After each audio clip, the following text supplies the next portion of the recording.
Generals, admirals, senior leaders, good morning. Wow, what a group here today.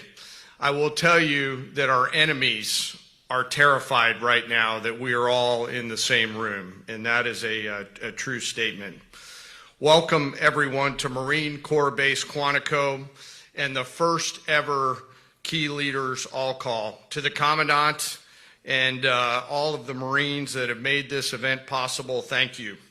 This was no small feat to put this event together in short order, and I'm glad there's pull-up bars just outside. The SEALs in the corner out there are very happy about that. I regret to inform you there will not be a PT test after this event because I know you all would crush it. Last night I had the privilege of joining the Secretary and the Joint Chiefs in honoring 50 Gold Star families at the White House as the President, the First Lady, and our nation honored their loved ones' service and sacrifices. Teammates, it was a quiet and deeply meaningful event that reminded all of us that were lucky enough to be there of the serious and unforgiving nature of the business that we are in, fighting and winning our nation's wars. Leaders, we are living in dynamic and potentially dangerous times. Global risk is on the rise. Our adversaries are no longer aligning, they are aligned. And we must align with equal resolve and unity. Even as we strive for and seek peace, we must be prepared for war. Now, more than ever, it is vital that we hear from our civilian leaders, understand where they're taking the department and the joint force, and today we have the unprecedented opportunity and honor to hear directly from the Secretary of War and our Commander-in-Chief. Together, you and I and our civilian leaders have the honor of leading the finest military in the world, and we must seize every opportunity every day to prepare our joint force for the future. I am deeply humbled to serve with each and every one of you. And now it is my distinct honor to introduce our nation's Secretary of War, the Honorable Pete Hegseth.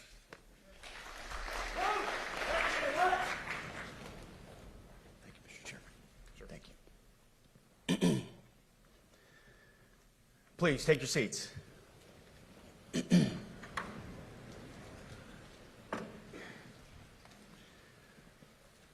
Well, Mr. Chairman, the Joint Chiefs, Generals, Admirals, Commanders, Officers, Senior Enlisted, NCOs, Enlisted, and every member of our American military, good morning.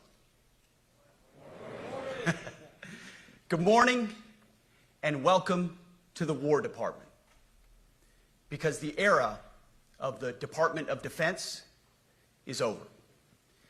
You see, the motto of my first platoon was, "Those who long for peace must prepare for war." This is, of course, not a new idea. This crowd knows that. The origin dates to the 4th century Rome and has been repeated ever since, including by our first Commander-in-Chief, George Washington, the first leader of the War Department. It captures a simple yet profound truth. To ensure peace, we must prepare for war. From this moment forward, the only mission of the newly restored Department of War is this: warfighting, preparing for war and preparing to win, unrelenting and uncompromising in that pursuit. Not because we want war, no one here wants war, but it's because we love peace. We love peace for our fellow citizens. They deserve peace, and they rightfully expect us to deliver it. Our number one job, of course, is to be strong so that we can prevent war in the first place. The President talks about it all the time. It's called peace through strength. And as history teaches us, the only people who actually deserve peace are those who are willing to wage war to defend it. That's why pacifism is so naive and dangerous. It ignores human nature and it ignores human history. Either you protect your people and your sovereignty, or you will be subservient to something or someone. It's a truth as old as time. And since waging war is so costly in blood and treasure, we owe our republic a military that will win any war we choose, or any war that is thrust upon us. Should our enemies choose foolishly to challenge us, they will be crushed by the violence, precision, and ferocity of the War Department. In other words, to our enemies, F-A-F-O. If necessary, our troops can translate that for you. Another way to put it is peace through strength, brought to you by the warrior ethos. And we are restoring both. As President Trump has said, and he's right, we have the strongest, most powerful, most lethal, and most prepared military on the planet. That is true, full stop. Nobody can touch us. It's not even close. This is true largely because of the historic investments that he made in his first term, and we will continue in this term. But it's also true because of the leaders in this room and the incredible troops that you all lead. But the world, and as the chairman mentioned, our enemies get a vote. You feel it, I feel it. This is a moment of urgency, mounting urgency. Enemies gather, threats grow. There is no time for games. We must be prepared. If we're going to prevent and avoid war, we must prepare now. We are the strength part of peace through strength. And either we're ready to win or we are not. You see, this urgent moment, of course, requires more troops, more munitions, more drones, more Patriots, more submarines, more B-21 bombers. It requires more innovation, more AI in everything and ahead of the curve. More cyber effects, more counter-UAS, more space, more speed. America is the strongest, but we need to get stronger and quickly. The time is now, and the cause is urgent. The moment requires restoring and refocusing our defense industrial base, our shipbuilding industry, and onshoring all critical components. It requires, as President Trump has done, getting our allies and partners to step up and share the burden. America cannot do everything. The free world requires allies with real hard power, real military leadership, and real military capabilities. The War Department is tackling and prioritizing all of these things. And I'll be giving a speech next month that will showcase the speed, innovation, and generational acquisition reforms we are undertaking urgently. Likewise, the nature of the threats we face in our hemisphere and in deterring China is another speech for another day, coming soon. This speech today, as I drink my coffee, this speech today is about people. And it's about culture. The topic today is about the nature of ourselves. Because no plan, no program, no reform, no formation will ultimately succeed unless we have the right people and the right culture at the War Department. If I've learned one core lesson in my 8 months in this job, it's that personnel is policy. Personnel is policy. The best way to take care of troops is to give them good leaders committed to the warfighting culture of the department. Not perfect leaders, good leaders. Competent, qualified, professional, agile, aggressive, innovative, risk-taking, apolitical, faithful to their oath and to the Constitution. Eugene Sledge, in his World War II memoir, wrote, quote, "War is brutish, inglorious, and a terrible waste. Combat leaves an indelible mark on those who are forced to endure it. The only redeeming factors are my comrades' incredible bravery and their devotion to each other."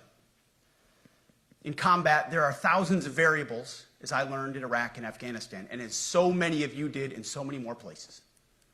Leaders can only control about 3 of them. You control how well you're trained, mostly how well you're equipped, and the last variable is how well you lead. After that, you're on your own. Our warfighters are entitled to be led by the best and most capable leaders. That is who we need you all to be. Even then, in combat, even if you do everything right, you may still lose people because the enemy always gets a vote. We have a sacred duty to ensure that our warriors are led by the most capable and qualified combat leaders. This is one thing you and I can control, and we owe it to the force to deliver it. For too long, we have simply not done that. The military has been forced by foolish and reckless politicians to focus on the wrong things. In many ways, this speech is about fixing decades of decay. Some of it obvious, some of it hidden. Or as the chairman has put it, we are clearing out the debris, removing the distractions, clearing the way for leaders to be leaders. You might say we're ending the war on warriors. I heard someone wrote a book about that. For too long, we've promoted too many uniformed leaders for the wrong reasons, based on their race, based on gender quotas, based on historic so-called firsts. We've pretended that combat arms and non-combat arms are the same thing. We've weeded out so-called toxic leaders under the guise of double-blind psychology assessments, promoting risk-averse, go-along-to-get-along conformists instead. You name it, the department did it. Foolish and reckless political leaders set the wrong compass heading, and we lost our way. We became the woke department, but not anymore. Right now, I'm looking out at a sea of Americans who made a choice when they were young men and young women to do something most Americans will not, to serve something greater than yourselves, to fight for God and country, for freedom and the Constitution. You made a choice to serve when others did not, and I commend you. You are truly the best of America. But this does not mean, and this goes for all of us, that our path to this auditorium on this day was a straight line, or that the conditions of the formations we lead are where we want them to be. You love your country, and we love this uniform, which is why we must do better. We just have to be honest. We have to say with our mouths what we see with our eyes, to just tell it like it is in plain English, to point out the obvious things right in front of us. That's what leaders must do. We cannot go another day without directly addressing the plank in our own eye, without addressing the problems in our own commands and in our own formations. This administration has done a great deal from day one to remove the social justice, politically correct, and toxic ideological garbage that had infected our department, to rip out the politics. No more identity months, DEI offices, dudes in dresses. No more climate change worship. No more division, distraction, or gender delusions. No more debris. As I've said before, and will say again, we are done with that shit. I've made it my mission to uproot the obvious distractions that made us less capable and less lethal. That said, the War Department requires the next step. Underneath the woke garbage is a deeper problem, and a more important problem that we are fixing and fixing fast. Common sense is back at the White House, so making the necessary changes is actually pretty straightforward. President Trump expects it. And the litmus test for these changes is pretty simple. Would I want my eldest son, who is 15 years old, eventually joining the types of formations that we are currently wielding? If in any way the answer to that is no, or even yes, but, then we're doing something wrong. Because my son is no more important than any other American citizen who dons the cloth of our nation. He is no more important than your son. All precious souls made in the image and likeness of God. Every parent deserves to know that their son or their daughter that joins our ranks is entering exactly the kind of unit that the Secretary of War would want his son to join. Think of it as the golden rule test. Jesus said, "Do unto others that which you would have done unto yourself." It's the ultimate simplifying test of truth. The new War Department golden rule is this: do unto your unit as you would have done unto your own child's unit. Would you want him serving with fat or unfit or undertrained troops? Or alongside people who can't meet basic standards? Or in a unit where standards were lowered so certain types of troops could make it in? In a unit where leaders were promoted for reasons other than merit, performance, and warfighting? The answer is not just no, it's hell no. This means at the War Department, first and foremost, we must restore a ruthless, dispassionate, and common sense application of standards. I don't want my son serving alongside troops who are out of shape, or in combat unit with females who can't meet the same combat arms physical standards as men, or troops who are not fully proficient on their assigned weapons, platform, or task, or under a leader who was the first, but not the best. Standards must be uniform, gender neutral, and high. If not, they're not standards. They're just suggestions. Suggestions that get our sons and daughters killed. When it comes to combat arms units, and there are many different stripes across our joint force, the era of politically correct, overly sensitive, don't hurt anyone's feelings leadership ends right now. At every level, either you can meet the standard, either you can do the job, either you are disciplined, fit, and trained, or you are out. And that's why today, at my direction, and this is the first of 10 Department of War directives that are arriving at your commands as we speak and in your inbox. Today, at my direction, each service will ensure that every requirement for every combat MOS, for every designated combat arms position, returns to the highest male standard only. Because this job is life or death. Standards must be met. And not just met, at every level we should seek to exceed the standard, to push the envelope, to compete. It's common sense. And core to who we are and what we do, it should be in our DNA. Today, at my direction, we are also adding a combat field test for combat arms units that must be executable in any environment at any time and with combat equipment. These tests, they'll look familiar. They'll resemble the Army Expert Physical Fitness Assessment or the Marine Corps Combat Fitness Test. I'm also directing that warfighters in combat jobs execute their service fitness test at a gender-neutral, age-normed male standard scored above 70%. It all starts with physical fitness and appearance.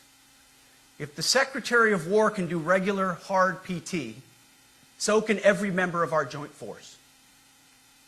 Frankly, it's tiring to look out at combat formations, or really any formation, and see fat troops. Likewise, it's completely unacceptable to see fat generals and admirals in the halls of the Pentagon and leading commands around the country and the world. It's a bad look. It is bad, and it's not who we are. So whether you're an airborne ranger or a chairborne ranger, a brand new private or a 4-star general, you need to meet the height and weight standards and pass your PT test. And as the chairman said, yes, there is no PT test. But today, at my direction, every member of the joint force at every rank is required to take a PT test twice a year, as well as meet height and weight requirements twice a year, every year of service. Also today, at my direction, every warrior across our joint force is required to do PT every duty day. Should be common sense. I mean, most units do that already, but we're codifying it. And we're not talking like hot yoga and stretching. real hard PT, either as a unit or as an individual. At every level, from the Joint Chiefs to everyone in this room to the youngest private, leaders set the standard. And so many of you do this already. Active, Guard, and Reserve. This also means grooming standards. No more beards, long hair, superficial individual expression. We're going to cut our hair, shave our beards, and adhere to standards. Because it's like the broken windows theory of policing. It's like when you let the small stuff go, the big stuff eventually goes. So you have to address the small stuff. This is on duty, in the field, and in the rear. If you want a beard, you can join Special Forces. If not, then shave. We don't have a military full of Nordic pagans. But unfortunately, we have had leaders who either refuse to call BS and enforce standards, or leaders who felt like they were not allowed to enforce standards. Both are unacceptable. And that's why today, at my direction, the era of unprofessional appearance is over. No more beardos. The era of rampant and ridiculous shaving profiles is done. Simply put, if you do not meet the male-level physical standards for combat positions, cannot pass a PT test, or don't want to shave and look professional, it's time for a new position or a new profession. I sincerely appreciate the proactive efforts the secretaries have already taken in some of those areas, service secretaries. And these directives are intended to simply accelerate those efforts. On the topic of standards, allow me a few words to talk about toxic leaders. Upholding and demanding high standards is not toxic. Enforcing high standards, not toxic leadership. Leading warfighters toward the goals of high, gender-neutral, and uncompromising standards in order to forge a cohesive, formidable, and lethal Department of War is not toxic. It is our duty, consistent with our constitutional oath. Real toxic leadership is endangering subordinates with low standards. Real toxic leadership is promoting people based on immutable characteristics or quotas instead of based on merit. Real toxic leadership is promoting destructive ideologies that are an anathema to the Constitution and the laws of nature and nature's God, as Thomas Jefferson wrote in the Declaration of Independence.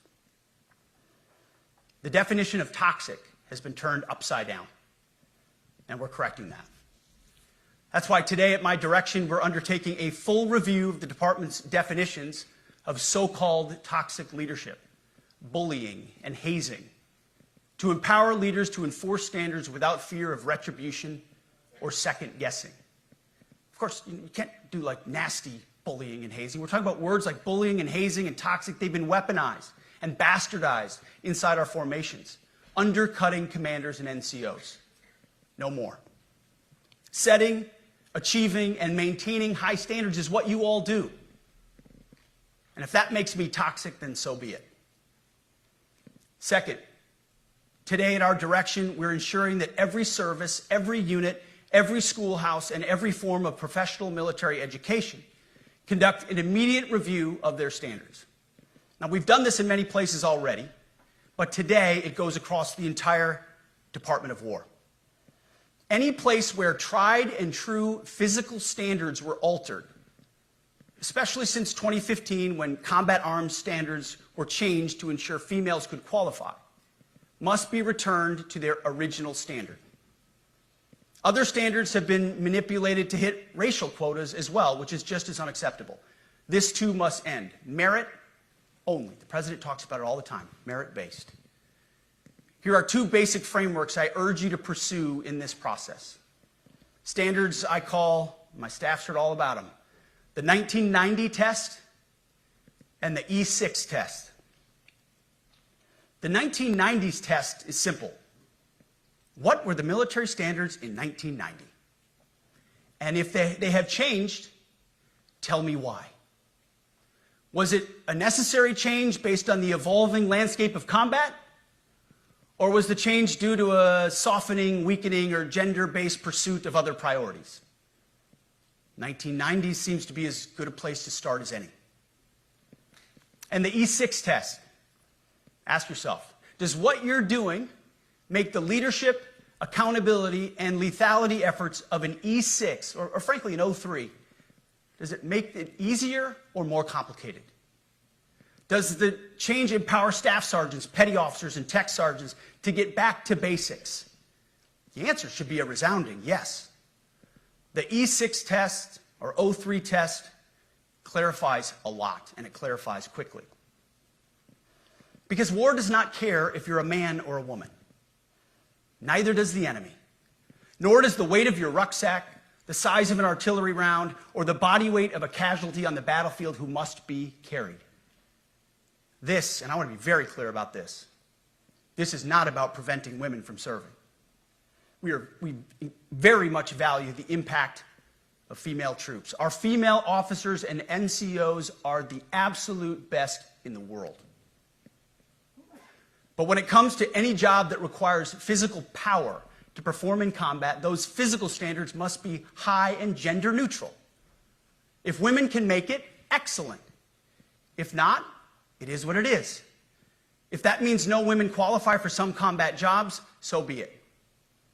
That is not the intent, but it could be the result, so be it. It will also mean that weak men won't qualify because we're not playing games. This is combat. This is life or death. As we all know, this is you versus an enemy hell-bent on killing you. To be an effective, lethal fighting force, you must trust that the warrior alongside you in battle is capable, truly physically capable of doing what is necessary under fire. You know this is the only standard you would want for your kids and for your grandkids. Apply the War Department Golden Rule, the 1990 test, and the E6 test, and it's really hard to go wrong. Third, we are attacking and ending the walking on eggshells and zero-defect command culture.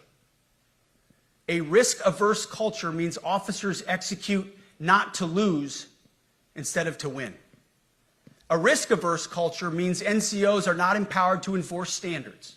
Commanders and NCOs don't take necessary risks or make tough adjustments for fear of rocking the boat or making mistakes.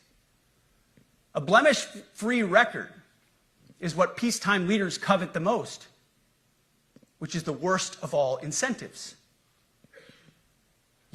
We, as senior leaders, need to end the poisonous culture of risk aversion and empower our NCOs at all levels to enforce standards. Truth be told, for the most part, we don't need new standards. We just need to reestablish a culture where enforcing standards is possible. And that's why today, at my direction, I'm issuing new policies that will overhaul the IG, EO, and MEO processes. I call it the No More Walking on Eggshells policy.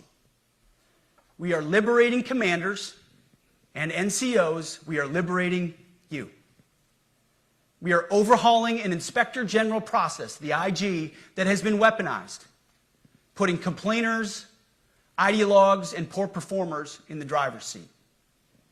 We're doing the same with the equal opportunity and military equal opportunity policies, the EO and MEO at our department. No more frivolous complaints, no more anonymous complaints, no more repeat complainants, no more smearing reputations, no more endless waiting, no more legal limbo, no more sidetracking careers, no more walking on eggshells. Of course, being a racist has been illegal in our formation since 1948. The same goes for sexual harassment. Both are wrong and illegal. Those kinds of infractions will be ruthlessly enforced. But telling someone to shave or get a haircut or to get in shape or to fix their uniform or to show up on time or to work hard, that's exactly the kind of discrimination we want. We are not civilians. You are not civilians. You are set apart for a distinct purpose. So we, as a department, need to stop acting and thinking like civilians and get back to basics and put the power back in the hands of commanders and NCOs. Commanders and NCOs who make life and death decisions. Commanders and NCOs who enforce standards and ensure readiness. Commanders and NCOs who, in this War Department, have to look in the mirror and they have to pass the golden rule test. My kids, your kids, America's sons and daughters. So I urge you all here today and those watching, take this guidance and run with it. The core of this speech is the 10 directives we're announcing today. They were written for you, for Army leadership, for Navy leadership, for Marine Corps leadership, for Air Force leadership, Space Force leadership. These directives are designed to take the monkey off your back and put you, the leadership, back in the driver's seat. Move out with urgency because we have your back. I have your back. And the Commander-in-Chief has your back. And when we give you this guidance, we know mistakes will be made. It's the nature of leadership. But you should not pay for earnest mistakes for your entire career. And that's why today, at my direction, we're making changes to the retention of adverse information on personnel records that will allow leaders with forgivable, earnest, or minor infractions to not be encumbered by those infractions in perpetuity. People make honest mistakes, and our mistakes should not define an entire career. Otherwise, we only try not to make mistakes, and that's not the business we're in. We need risk takers and aggressive leaders, and a culture that supports you. Fourth, at the War Department, promotions across the Joint Force will be based on one thing: merit. Colorblind, gender-neutral, merit-based. The entire promotion process, including evaluations of warfighting capabilities, is being thoroughly re-examined. We've already done a lot in this area, but more changes are coming soon. We'll promote top-performing officers and NCOs faster and get rid of poor performers more quickly. Evaluations, education, and field exercises will become real evaluations, not box checks, for every one of us at every level. These same reforms happened before World War II as well. General George Marshall and Secretary of War Henry Stimson did the same thing. And we won a world war because of it. As it happens, when he started the job, Chairman Kane gave me a frame and a photo to hang in my office. A matching frame and photo hangs in his. It's a photo of Marshall and Stimson preparing for World War II. Those two leaders famously kept the door open between their offices for the entirety of the war. They worked together, civilian and uniform, every single day. Chairman Kane and I do the same. There is no daylight between us. Our doors are always open. Our job together is to ensure our military is led by the very best, ready to answer the nation's call. Fifth, as you have seen, and the media has obsessed over, I have fired a number of senior officers since taking over. The previous chairman, other members of the Joint Chiefs, combatant commanders, and other commanders. The rationale for me has been straightforward. It's nearly impossible to change a culture with the same people who helped create or even benefited from that culture, even if that culture was created by a previous president and previous secretary. My approach has been simple. When in doubt, assess the situation, follow your gut, and if it's the best for the military, make a change. We all serve at the pleasure of the president every single day. But in many ways, it's not their fault.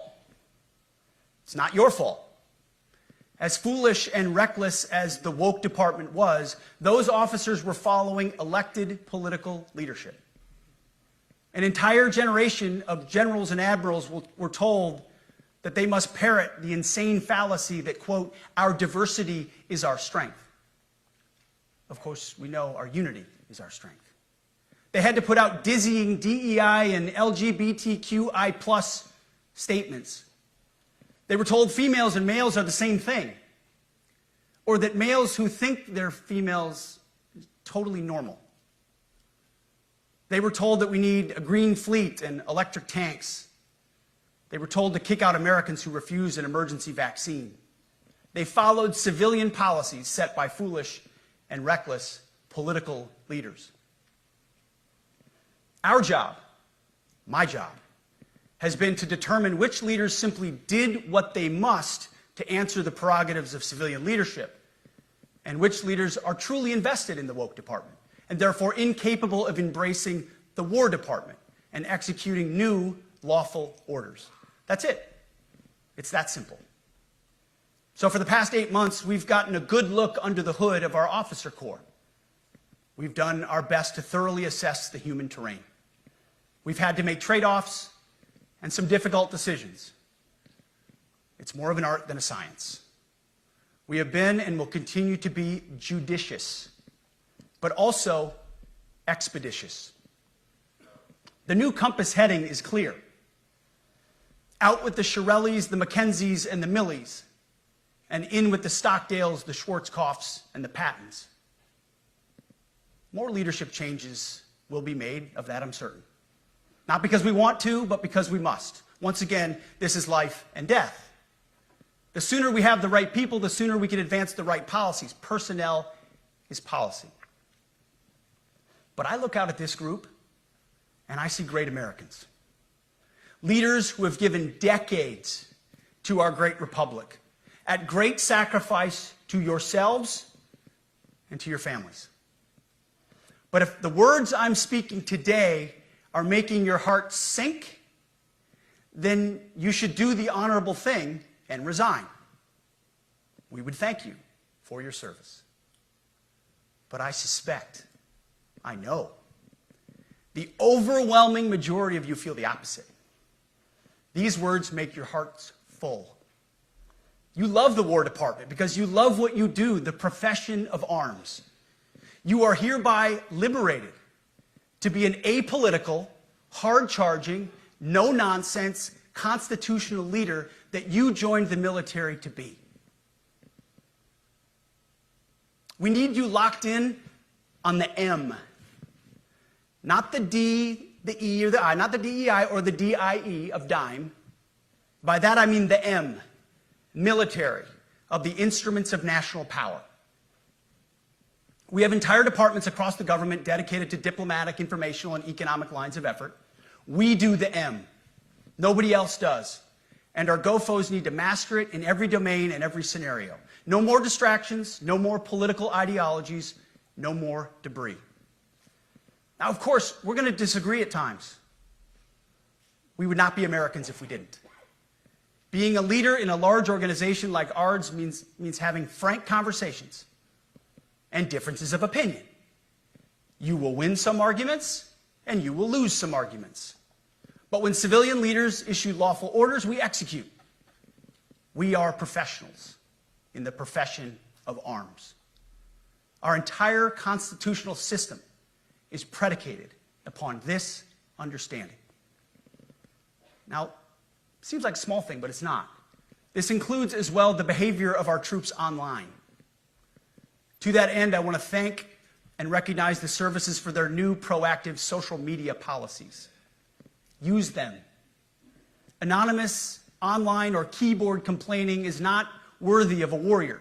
It's cowardice masquerading as conscience. Anonymous, unit-level social media pages that trash commanders, demoralize troops, and undermine unit cohesion must not be tolerated. Again, O3s, E6s. Sixth, we must train and we must maintain. Any moment that we are not training on our mission or maintaining our equipment is a moment we are less prepared for preventing or winning the next war. That is why today, at my direction, we are drastically reducing the ridiculous amount of mandatory training that individuals and units must execute. We've already ended the most egregious. Now we're giving you back real time. Less PowerPoint briefings and fewer online courses, more time in the motor pool, and more time on the range. Our job is to make sure you have the money, equipment, weapons, and parts to train and maintain, and then you take it from there. You all know this because it's common sense. The tougher and the higher the standards in our units, the higher the retention rates in those units. Warriors want to be challenged. Troops want to be tested. When you don't train and you don't maintain, you demoralize. And that's when our best people decide to take their talents to the civilian world. The leaders who created the woke department have already driven out too many hard chargers. We reverse that trend right now. There is no world in which high-intensity war exists without pain, agony, and human tragedy. We are in a dangerous line of work. You are in a dangerous line of work. We may lose good people. But let no warrior cry out from the grave, "If only I had been properly trained." We will not lose warfighters because we failed to train or equip them or resource them. Shame on us if we do. Train like your warriors' lives depend on it, because they do. To that point, basic training is being restored to what it should be: scary, tough, and disciplined. We're empowering drill sergeants to instill healthy fear in new recruits, ensuring that future warfighters are forged. Yes, they can shark attack, they can toss bunks, they can swear, and yes, they can put their hands on recruits. This does not mean they can be reckless or violate the law, but they can use tried and true methods to motivate new recruits, to make them the warriors they need to be. Back to basics at basic as well. Of course, and you know this, basic training is not where mission readiness should end. The nature of the evolving threat environment demands that everyone, in every job, must be ready to join the fight if needed.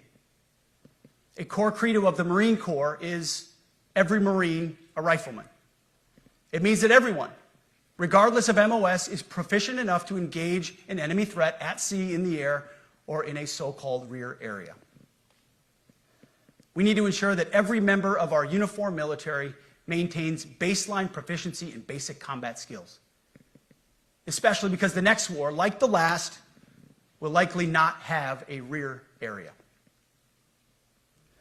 Finally, as President Trump rightly pointed out when he changed the department name, the United States has not won a major theater war since the name was changed to the Department of Defense in 1947. One conflict stands out in stark contrast: the Gulf War. Why? Well, there's a number of reasons, but it was a limited mission with overwhelming force and a clear end state. But why did we execute and win the Gulf War the way we did in 1991? There's two overwhelming reasons. One was President Ronald Reagan's military buildup gave an overwhelming advantage. And two, military and Pentagon leadership had previous formative battlefield experiences. The men who led this department during the Gulf War were mostly combat veterans of the Vietnam War. They said never again to mission creep or nebulous end states. The same holds true today. Our civilian and military leadership is chock full of veterans from Iraq and Afghanistan who say never again to nation building and nebulous end states. This clear-eyed view, all the way in the White House, combined with President Trump's military buildup, postures us for future victories if, and we will, and when we embrace the War Department. And we must. We are preparing every day. We have to be prepared for war, not for defense. We're training warriors, not defenders. We fight wars to win, not to defend. Defense is something you do all the time. It's inherently reactionary and can lead to overuse, overreach, and mission creep. War is something you do sparingly, on our own terms, and with clear aims. We fight to win. We unleash overwhelming and punishing violence on the enemy. We also don't fight with stupid rules of engagement. We untie the hands of our warfighters to intimidate, demoralize, hunt, and kill the enemies of our country. No more politically correct and overbearing rules of engagement. Just common sense, maximum lethality, and authority for warfighters. That's all I ever wanted as a platoon leader. And it's all my E6 squad leaders ever wanted, back to that E6 rule. We let our leaders fight their formations, and then we have their back. It's very simple, yet incredibly powerful. A few months ago, I was at the White House when President Trump announced his Liberation Day for America's trade policy. It was a landmark day. Well, today is another Liberation Day. The liberation of America's warriors, in name, in deed, and in authorities. You kill people and break things for a living. You are not politically correct and don't necessarily belong always in polite society. We are not an army of one. We are a joint force of millions of selfless Americans. We are warriors. We are purpose-built, not for fair weather, blue skies, or calm seas.